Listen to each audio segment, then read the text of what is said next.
Ya, kita bersyukur ini pembacaan yang ketiga. Jadi ini khotbah yang ketiga dari Efesus pasal 1 ayat 3 sampai ayat 14.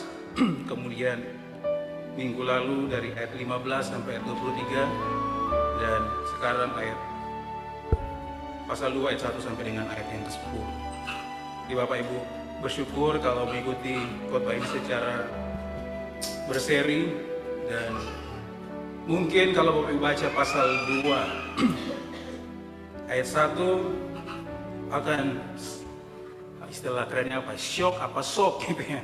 Kaget gitu ya. Kenapa? Di ayat 1 sudah memulai dengan semacam penghakiman ya. Kamu dahulu sudah mati karena pelanggaran-pelanggaran dan dosa-dosamu.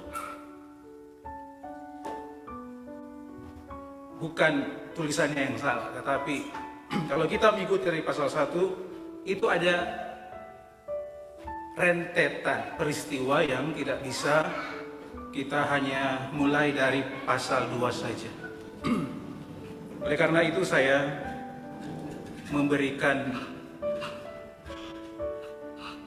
judul baru, bukan baru tetapi memberi penekanan tindakan Allah menghidupkan kita. Sekali lagi kalau Bapak Ibu baca ayat 1 langsung memberikan tekanannya. Begitu hidup kita ya. Ternyata kalau Bapak Ibu baca perlahan-lahan, bagian ini sedang menegaskan bagaimana Allah menghidupkan kita. Kalau saya berbicara tentang hidup, Bapak Ibu sudah tahu dari pasal 1 ayat yang ketiga kan? Bagaimana Allah sudah mengaruniakan segala berkat rohani di dalam surga. Hidup sudah dimulai dari ayat 3 pasal 1. Bagaimana kita sudah punya hidup, dan hidup seperti apa yang dibicarakan di sini. Bukan hidup sembarangan hidup, tetapi melihat kehidupan kita secara rohani sampai di keabadian. Berarti kalaupun nanti kita akan menghadapi kematian secara fisik, itu sifatnya sementara. Allah menghidupkan kita.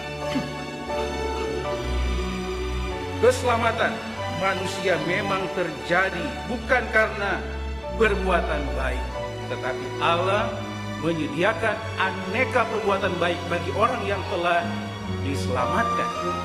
Perbuatan baik itu bukan prasyarat sebuah keselamatan, melainkan ucapan syukur atas keselamatan itu. Dengan demikian kita tahu bagaimana kita harus mengisi hidup dengan melakukan perbuatan baik yang Allah telah persiapkan. Hanya dengan demikianlah hidup kita berharga dan menyenangkan hatinya. Sekarang bagaimana caranya kita mengisi hidup kita? Supaya apa yang kita kerjakan benar-benar sesuatu yang selaras dengan kehendak Tuhan. Kita harus punya alasan-alasan yang kuat, sehingga ucapan syukur kita juga ucapan syukur yang tercermin dari iman kita atas kemurahan Allah yang sudah dipercayakan Tuhan dari waktu ke waktu untuk kita alami. Pasal 1 sampai 3 kalau kita baca dimulai dengan suatu paragraf pembukaan yang merupakan salah satu nas yang paling dalam di dalam Alkitab. Ayat 3 sampai 14 berbicara tentang bagaimana awal mula sehingga kita menjadi orang percaya. Bukan kebetulan kita menjadi orang percaya, tetapi semuanya sudah dirancangkan Allah sejak kekekalan di waktu lalu.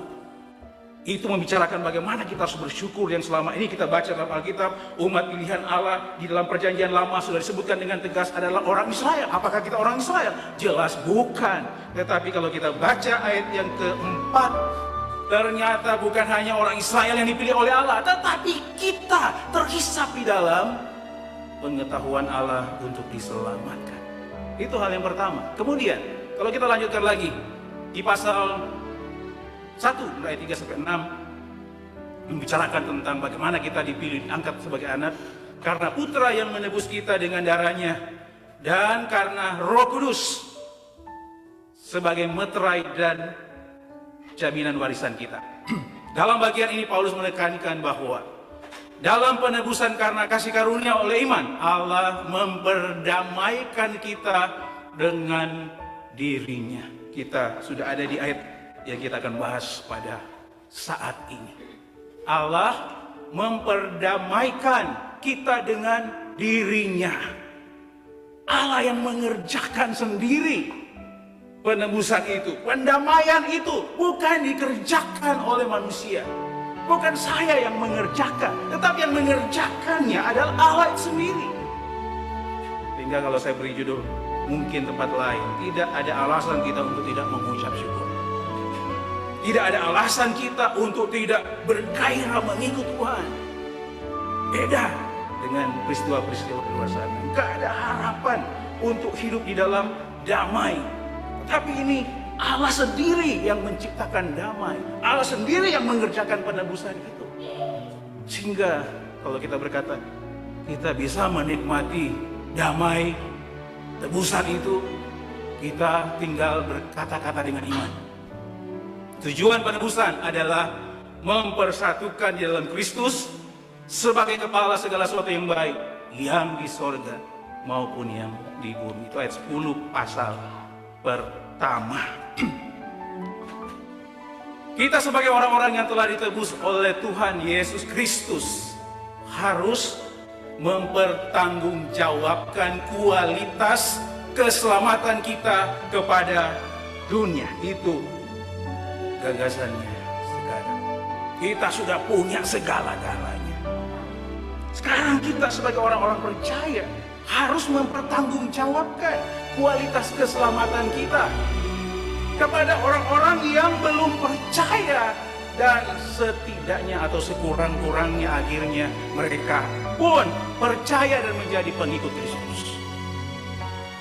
Saya harus mempertanggungjawabkan kualitas keselamatan saya kepada orang-orang sehingga akhirnya mereka melihat Kristus di dalam hidup kita.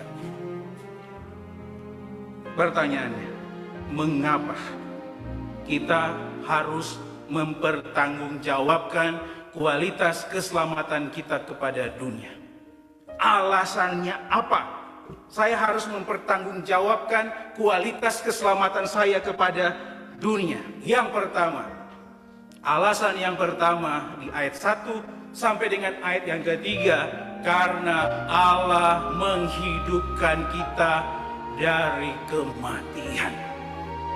Saya hidup sekarang, dulunya mati juga. Sekarang saya boleh terlibat di dalam kerajaan Allah, dulunya saya di luar kerajaan Allah. Sekarang saya bisa menikmati anugerah Allah, dulunya jauh.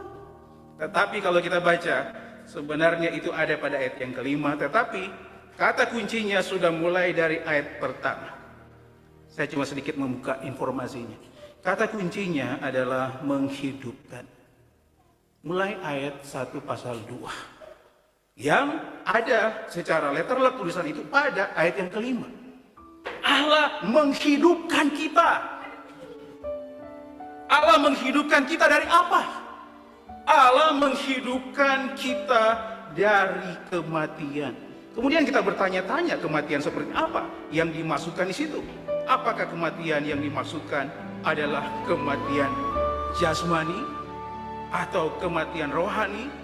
Tetapi sekali lagi ayat 1 sampai dengan ayat yang ketiga, kematian yang disebutkan di situ berhubungan dengan keputusasaan, berhubungan dengan ketidakberdayaan.